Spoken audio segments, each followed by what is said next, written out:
Ashley Gonzalez is a representation of the Latino community. If you don't agree with that, then start asking it. Because we're over here on comments talking about not me. Okay, then speak it, right? When there's problematic anti-black people around you, whether that's your family or friends or people around you, say something. You don't. You don't because it's uncomfortable. You don't because you don't want to burn bridges. You don't because you don't want to be disowned. You don't want to rock the boat. And maybe it's because you yourself understand that when someone who you know says something that's anti-black, it's not really anti-black because it's meant out of love. When you call a Latino who is much more darker skinned Prieto, Prieta, darky, dark girl, dark boy, that in itself propagates anti-blackness. I have a sister who was nicknamed Prieta. And they would tell her all the time, even strangers, hey, you're really pretty for a dark-skinned girl. And I'm pretty sure other dark-skinned individuals feel the same when people tell them you're really pretty for a black girl, for a dark-skinned girl. It's not actually a compliment.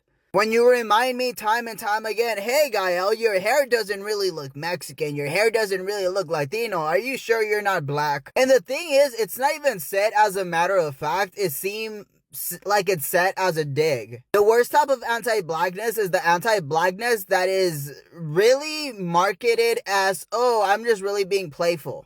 Like the fact that I'm here in the United States and California means that I shouldn't have to choose between my Mexican culture and my American identity. Which means that I shouldn't have to choose between my Mexican community and even a black community, right? If it's a Mexican person who is doing something wrong, like Ashley Gonzalez, I shouldn't have to side with Ashley Gonzalez because she's Latina.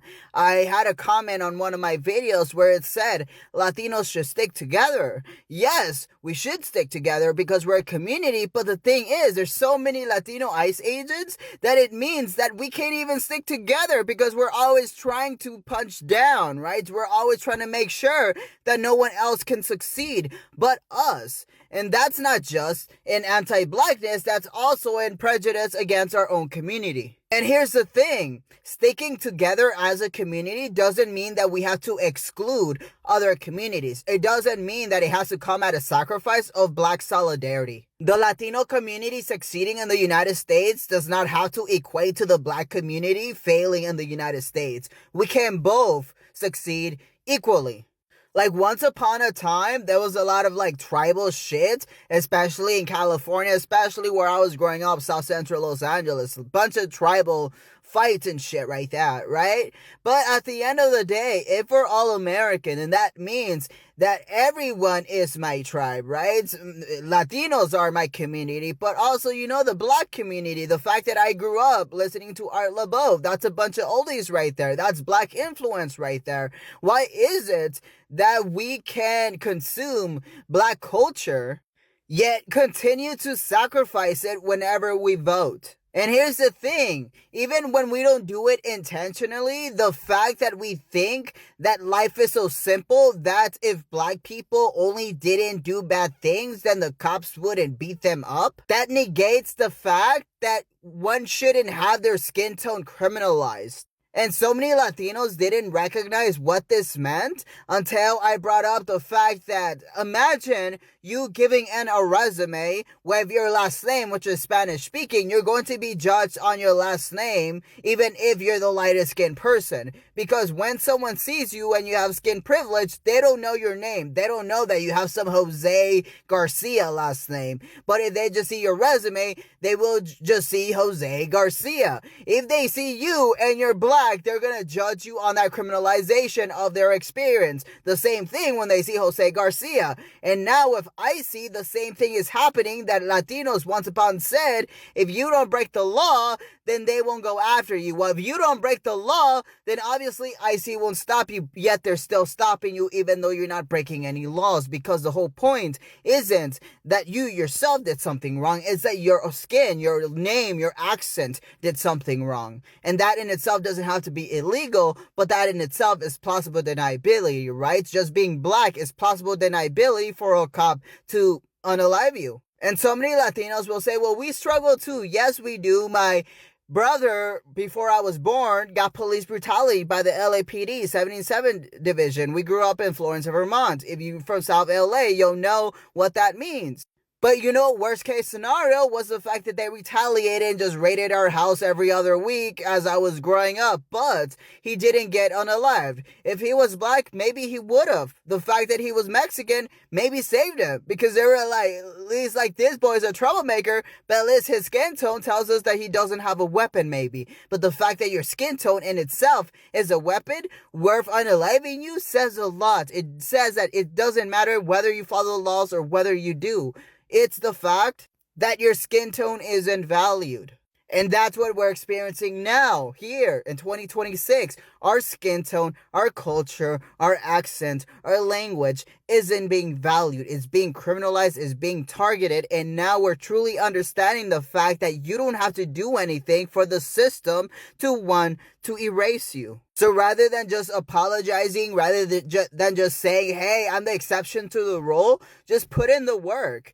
Because obviously, in order for Ashley Gonzalez or whatever her name to exist, there had to be people in the community who didn't check her on it. Because in order for her to be navigating herself through society, truly acting as she does, then there had to be people who laughed with her, who agreed with her, who didn't tell her it was wrong. And maybe you didn't want to rock the boat, maybe you didn't want to burn bridges, but ultimately, silence is complicity, because as exhausting as it is for you to check them, it's even more exhausting to be a black person having to deal with the consequences of these Latinos not being checked by their own community. And as such, we reduce the trust that the black community has in our community, because we're over here allowing for anti-blackness to continue to be propagated. So rather than getting butthurt and trying to fight online about how it's not all of us, they know it's not all of us, but the thing is that how can they judge by anything else than what they experience when they engage with our community? If there is something that the Latino community needs more than anything, it is re-education and critical thinking.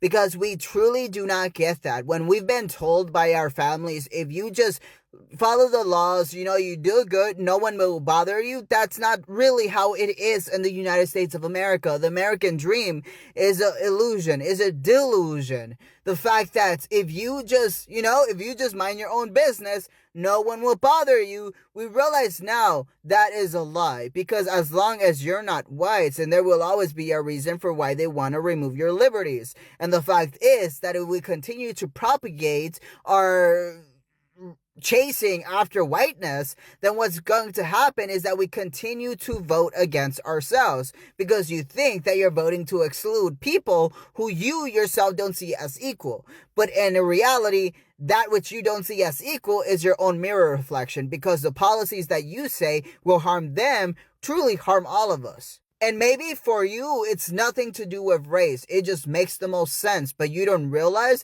that the way that you're positioning your politics is inherently anti-black. Now Latinos are experiencing what it means to truly walk down the streets and have your skin tone criminalized. Because ultimately, if they read your car license shit and they see a Spanish-speaking last name, they're gonna stop you. Just like if they see you with black skin, they're gonna stop you. You don't gotta do nothing wrong, you just look wrong. And that's what we have to recognize. Because the policies that hurt one will hurt all of us. And that's why when we vote, we can't vote for what benefits ourselves as Latinos. We need to vote for the collective. Because when we vote for ourselves, it may be that you vote for the illusion of your closeness to whiteness, when in fact you have a much more closeness to everyone else who is getting fucked, not the ones who are doing the fucking.